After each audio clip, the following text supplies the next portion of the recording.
नमस्कार, आप देख रहे हैं हिंदुस्तान प्राइम टाइम। मैं हूं आपके साथ आयशा। आइए नजर डालते हैं आज की बड़ी खबर। बाबरी मस्जिद विध्वंस की बरसी को लेकर पुलिस ने राज्य में सुरक्षा बढ़ा दी है। अयोध्या, मथुरा व काशी सहित सभी प्रमुख धार्मिक स्थलों वाले जिलों में अतिरिक्त पुलिस बल की तैनाती की गई है। पुलिस मुख्यालय ने सभी पुलिस कमिश्नरों, एसएसपी व अन्य अधिकारियों को पूरी चौकसी बरतने के निर्देश दिए हैं। पुलिस ने इस संबंध में अयोध्या, वाराणसी, लखनऊ, मेरठ, अलीगढ़, आगरा, कानपुर और प्रयागराज को संवेदनशील जिलों की सूची में डाला है। पिछले दिनों आतंक से सफेदपोश मॉड्यूल का राजफाश होने के बाद से पुलिस ने और चौकसी बढ़ा दी है। रूसी राष्ट्रपति व्लादिमीर पुतिन ने हाल ही में भारत की 2 दिवसीय राजकीय यात्रा की और प्रधानमंत्री नरेंद्र मोदी के साथ 23वां भारत रूस शिखर सम्मेलन आयोजित किया। स्थानीय विश्लेषकों के विचार में पुतिन की यात्रा से दोनों देशों ने परंपरागत मित्रता मजबूत की, द्विपक्षीय सहयोग आगे बढ़ाया और वर्तमान अंतर्राष्ट्रीय परिस्थिति में एक दूसरे का रणनीतिक समर्थन प्राप्त किया। 14 दिसंबर को दिल्ली रामलीला मैदान में वोट चोर गद्दी छोड़ रैली होगी, जिसके लिए कांग्रेस कार्यकर्ताओं ने रणनीति बनाई। कार्यकर्ताओं से बड़ी संख्या में रैली में शिरकत करने का आह्वान किया गया। शनिवार को डोईवाला स्थित कांग्रेस जिला कार्यालय में बैठक आयोजित हुई। परवारहुन कांग्रेस जिलाध्यक्ष मोहित उनियाल ने कहा कि वोट चोरी जैसी हरकतें प्रदेश की राजनीतिक पवित्रता पर धब्बा है। कहा कि कांग्रेस 14 दिसंबर को रैली आयोजित करेगी। ये रैली सरकार के खिलाफ जनता की मजबूत आवाज बनेगी और बड़े जनसमूह की भागीदारी देखने को मिलेगी। डोईवाला विधानसभा कार्यक्रम प्रभारी एवं ब्लॉक प्रमुख गौरव चौधरी ने कहा कि भाजपा सत्ता बचाने के लिए वोट चोरी के तरीकों का सहारा ले रही है। राष्ट्रीय इंसाफ मोर्चा और किसान संगठनों की ओर से शुक्रवार को शंभू बैरियर तक रोष मार्च निकाला जाएगा, जिसके बाद वह दिल्ली के लिए कूच करेंगे। पटियाला पुलिस प्रशासन की तरफ ट्रैफिक एडवाइजरी जारी की गई है। मुख्यमंत्री योगी आदित्यनाथ ने बुधवार को गोला तहसील क्षेत्र के मदरिया सिद्धपीठ में दिवंगत महंत रामदास को भावभीनी श्रद्धांजलि अर्पित की। इस अवसर पर मुख्यमंत्री ने महंत रामदास को नमन करते हुए कहा कि सनातन धर्म मानव जीवन के कल्याण और उद्धार का धर्म है। महंत रामदास आजीवन सनातन और वैदिक परंपरा के लिए समर्पित रहे। ब्रह्मलीन महंत डॉक्टर रामजी दास जी महाराज के दिवंगत होने और उनके प्रति अपनी श्रद्धांजलि व्यक्त करने के उद्देश्य से आज मैं यहां पर विशेष रूप से आया हूं। भारत के सनातन धर्म की परंपरा, उसकी मजबूती, उसे सशक्त करने और सनातन धर्म के उन मूल्यों और आदर्शों के लिए पूज्य महंत जी का पूरा जीवन समर्पित था। अपनी सज्जनता, अपनी सात्विकता और सदासहिता के कारण वह अत्यंत लोकप्रिय थे। रूसी राष्ट्रपति व्लादिमीर पुतिन 2 दिवसीय भारत दौरे पर हैं। इस दौरान भारत और रूस के बीच कई बड़े समझौते हुए हैं। इन समझौतों में रक्षा, व्यापार, अर्थव्यवस्था, स्वास्थ्य सेवा, शिक्षा, संस्कृति और मीडिया से जुड़े क्षेत्र शामिल हैं। राष्ट्रपति पुतिन भारत यात्रा के दौरान शुक्रवार सुबह महात्मा गांधी के समाधि स्थल राजघाट भी गए। वहां उन्होंने महात्मा गांधी को श्रद्धांजलि अर्पित की और आगंतुक पुस्तिका विजिटर्स बुक में हस्ताक्षर किए। साथ ही उन्होंने महात्मा गांधी की प्रशंसा करते हुए एक संक्षिप्त टिप्पणी भी लिखी।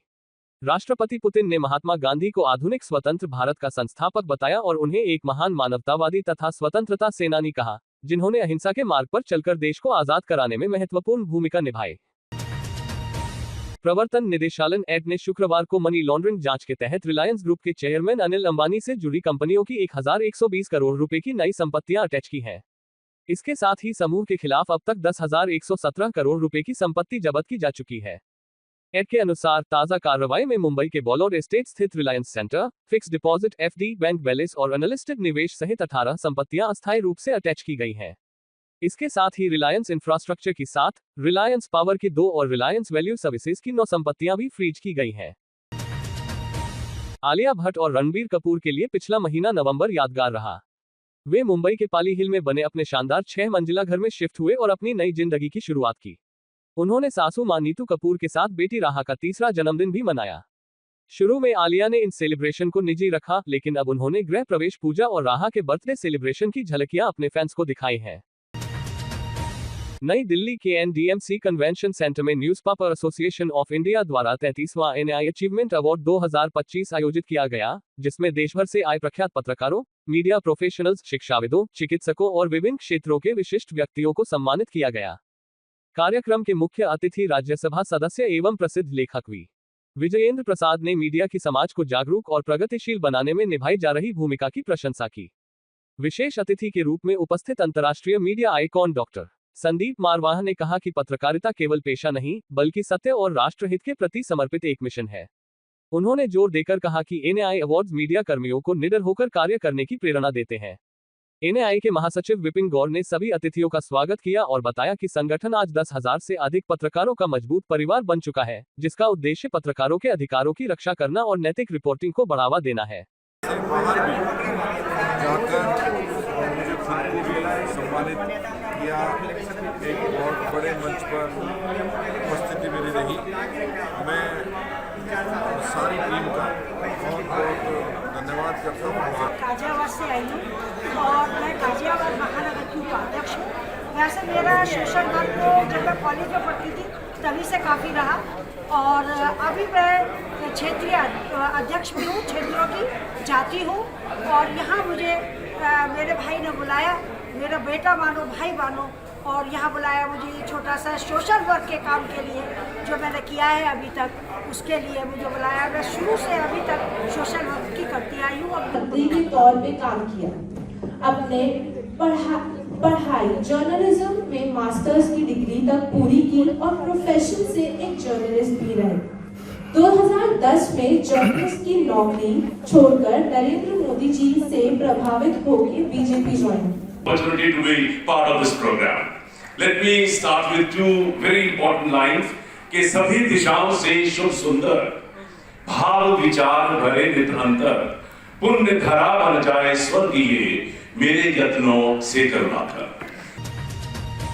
देहरादून स्थित बलूनी पब्लिक स्कूल में वीर शहीद अनुसुईया प्रसाद की 54वीं पुण्यतिथि पर गरिमा में श्रद्धांजलि समारोह आयोजित किया गया, जिसमें स्वतंत्रता सेनानी, पूर्व सैनिक, सामाजिक संगठन, शिक्षक और बड़ी संख्या में छात्र छात्राओं ने शामिल होकर उनके शौर्य और देशनिष्ठा को नमन किया। कार्यक्रम में मुख्य अतिथि के रूप में उत्तराखंड के कैबिनेट मंत्री गणेश जोशी उपस्थित रहे, जबकि विधायक Sahdev Singh Pundir, retired wing commander M.A. Afraz और NI के महासचिव डॉक्टर विपिन गौर विशेष अतिथि के रूप में शामिल हुए। वक्ताओं ने बताया कि 1971 के भारत-पाक युद्ध के दौरान मात्र 11 दिनों के प्रशिक्षण के बावजूद अनुसुईया प्रसाद ने अद्वितीय साहस दिखाया और राष्ट्र रक्षा में प्राण न्यौछावर किए, जिसके लिए उन्हें मरणोपरांत महावीर चक्र से सम्मानित किया गया। इसके साथ ही वीर नारी सम्मान समारोह भी आयोजित किया गया, जिसे वीर शहीद अनुसुईया प्रसाद महिला समिति और हुनर पॉइंट फाउंडेशन ने 30 नवंबर 2025 को वीरांगनाओं को समर्पित किया। फाउंडेशन के संस्थापक M.A.